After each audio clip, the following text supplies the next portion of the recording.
Salut les bypassés, c'est Val, je suis contente de vous retrouver aujourd'hui et j'ai envie d'aborder avec vous un thème un peu embarrassant, le sujet tabou après bypass. Je vais parler des gaz. En effet, après la chirurgie bariatrique, nous sommes nombreux et nombreuses à souffrir de ce désagrément. Ça peut être complètement handicapant pour certaines personnes. Je constate que ça reste réellement un tabou, même au niveau des chirurgiens. Très peu sont ceux qui évoquent cette partie de désagrément post-bypass.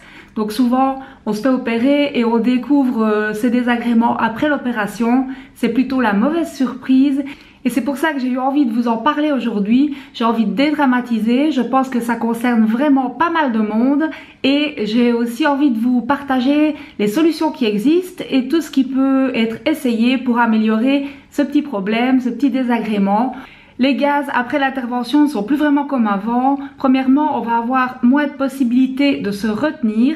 Et la deuxième chose qui va être un grand changement aussi, c'est l'odeur. Bon, les gaz ne sentent jamais vraiment bon, mais là, après l'opération, c'est une véritable infection, c'est nauséabond, donc c'est d'autant plus gênant et c'est pour ça qu'il faut essayer de trouver des solutions. On va faire un petit tour ensemble de ce que j'ai pu trouver sur le net et autres, ce que j'ai pu tester et comment moi je suis venue à bout de ce problème.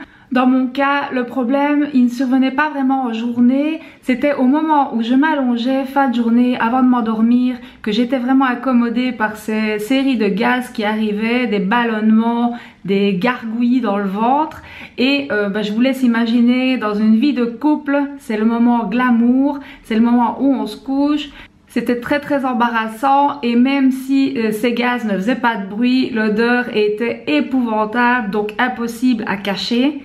Cette vidéo, j'ai décidé de la faire parce que je constate que sur le net, personne n'ose parler de ça. Pourtant, quand on regarde un peu sur des forums, tout le monde est d'accord, c'est un désagrément qui revient vraiment souvent. Autre chose aussi dont on ne parle pas trop, mais qui est bien réel, c'est les bruits de tuyauterie. Donc à chaque fois que le ventre digère, ça fait énormément de bruit. Ça pourrait aussi être des bruits qui peuvent faire penser à des gaz, même si ça n'en est pas. Ça fait vraiment de gros bruits dans l'estomac et au niveau des intestins. Même la personne à côté de vous entend ces bruits, c'est pas comme avant en interne, c'est vraiment audible pour la personne à côté de vous. Ça aussi c'est un peu embarrassant. Autre chose aussi dont personne ne parle, c'est l'odeur des selles après un bypass. C'est juste épouvantable. Donc vous vous baladez toujours avec un petit spray de parfum parce que si vous allez quelque part aux toilettes en dehors de chez vous, ça va être assez gênant d'avoir par exemple quelqu'un qui vous suit ou quelqu'un qui entre dans la cabine au moment où vous en sortez. Donc j'ai donc cherché des solutions sur le net, il y en a que j'ai essayé, il y en a d'autres que j'ai pas essayé. Je commence tout de suite par les sous-vêtements anti-odeur. Et oui, ça existe.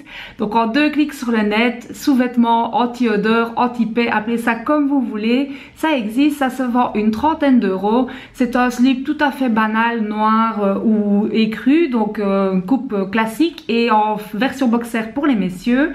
Ce sous-vêtement va neutraliser les odeurs. La particularité de l'entretien de ces sous-vêtements, c'est qu'ils doivent être lavés à froid pour garder les effets actifs et ne pas utiliser d'adoucissant quand on les lave. Je n'ai absolument pas testé cette solution. Si vous avez testé, n'hésitez pas à en parler dans les commentaires. Je serais ravie de savoir si ça marche. Alors, dans les trucs bien connus, les trucs de grand-mère, pour les petits désagréments intestinaux, on va toujours vous donner des gélules de charbon de bois actif. Là, c'est vrai que ça va marcher. Le petit souci de ce charbon actif, c'est qu'il va avoir pour conséquence de constiper pas mal. Donc, ça va être efficace, mais sur un laps de temps réduit. À partir d'un moment, ça ne va plus avoir d'effet, en tout cas sur les gaz et sur les odeurs. Donc, ça peut vraiment vous dépanner si, pour un événement particulier ou quelque chose comme ça va vous aider. Mais sur un traitement quotidien, c'est pas du tout conseillé parce que ça ralentit le transit. L'autre solution très efficace mais qui n'est pas pour moi une bonne solution pour nous, c'est le régime sans résidus. Alors il y a régime, mais c'est surtout un régime qui est prescrit par des médecins à toutes les personnes qui ont des problèmes intestinaux. Ça peut être des adhérences au niveau des intestins, des problèmes de côlon irritable, tous les problèmes intestinaux en général. On va vous conseiller un régime sans résidus. Qu'est-ce que c'est? Si vous tapez sur Google, vous allez trouver ce qu'est un régime sans résidus. C'est en fait un régime où on va vraiment limiter la consommation de fibres. Ça veut dire quasi ou pas de fruits et de légumes, ainsi que les fibres des céréales vont être vachement limitées. Et pour moi, c'est efficace. C'est vrai qu'avec ça, plus de flatulences, plus de problèmes, mais c'est pas du tout équilibré. C'est assez radical, mais c'est tout le contraire de mon alimentation. Moi, vous le savez, je mange beaucoup de végétaux. En nutrithérapie, on nous apprend que pour avoir une assiette équilibrée, il faut que les légumes fassent la moitié de l'assiette, d'une assiette à dessert, mais que ça soit la moitié de l'alimentation qui se trouve sur l'assiette. Donc moi, je me vois mal me priver de légumes et de fruits sur du long terme. Donc pour moi, c'était pas la bonne solution. Peut-être que pour vous, ça peut vous aider. Ça peut être une piste à essayer, mais pour moi, ça n'allait pas du tout. Ma solution préférée, c'est vraiment celle des probiotiques. Avec le bypass et le court-circuit gastrique, on va occasionner une prolifération des mauvaises bactéries. Une bonne partie de la flore intestinale est détruite. Donc le kéfir, c'est le probiotique naturel. Il y en a d'autres, mais c'est celui que j'utilise. Là où on dit que les probiotiques naturels sont moins efficaces, c'est parce qu'ils vont être détruits en partie au niveau de l'intestin par les sucs digestifs. Donc sur les probiotiques en comprimé, il en existe des dizaines de marques à des dizaines de prix différents. Ce que je peux vous dire, c'est qu'il y a des choses à savoir avant d'acheter et d'essayer les probiotiques. Ils sont de qualité différente et les différences de prix sont souvent justifiées.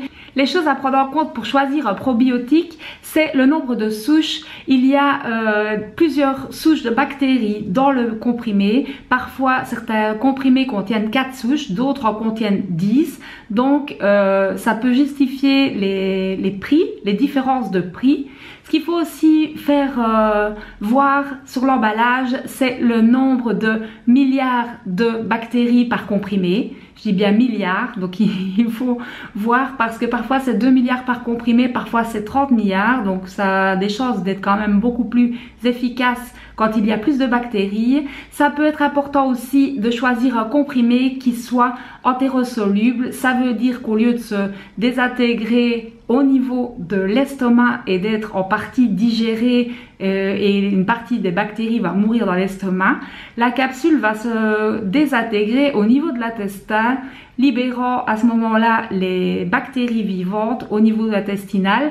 Donc vous avez plus de chances de bien refournir vos bactéries intestinales, les bonnes bactéries, les probiotiques, celles qui vont vous aider à bien digérer, à avoir le moins de ballonnement possible, à avoir le moins de gaz possible. Donc j'ai testé une marque qui après mes recherches me semblait être bien.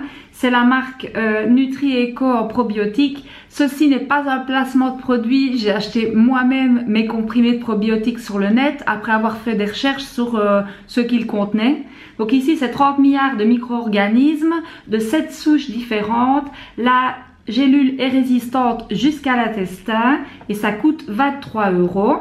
Donc réellement, moi j'ai vu une amélioration directement. Je pense que c'est à faire en cure et pas tout au long de l'année. Donc chaque fois que je sens que j'en ai besoin, je refais une cure de probiotiques. Je continue à bien nourrir tout ça avec le kéfir tout au long de l'année. J'ajouterai pour être complète qu'il existe des dizaines de marques, donc essayez de trouver votre truc ou votre marque préférée. Je ne fais pas de publicité pour ce produit en particulier, mais c'est celui que j'ai testé, donc voilà pourquoi je parle de cette marque.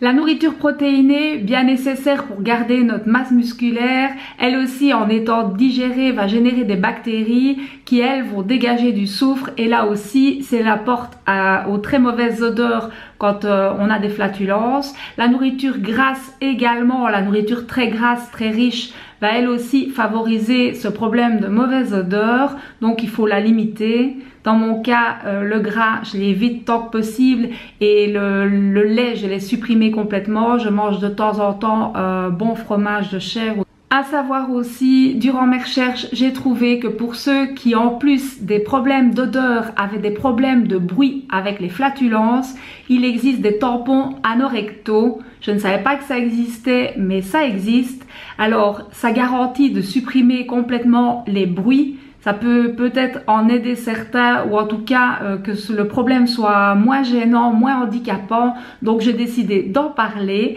Voilà, c'est à peu près tout ce que j'ai trouvé sur le sujet. Je vous dis à la semaine prochaine pour une prochaine vidéo.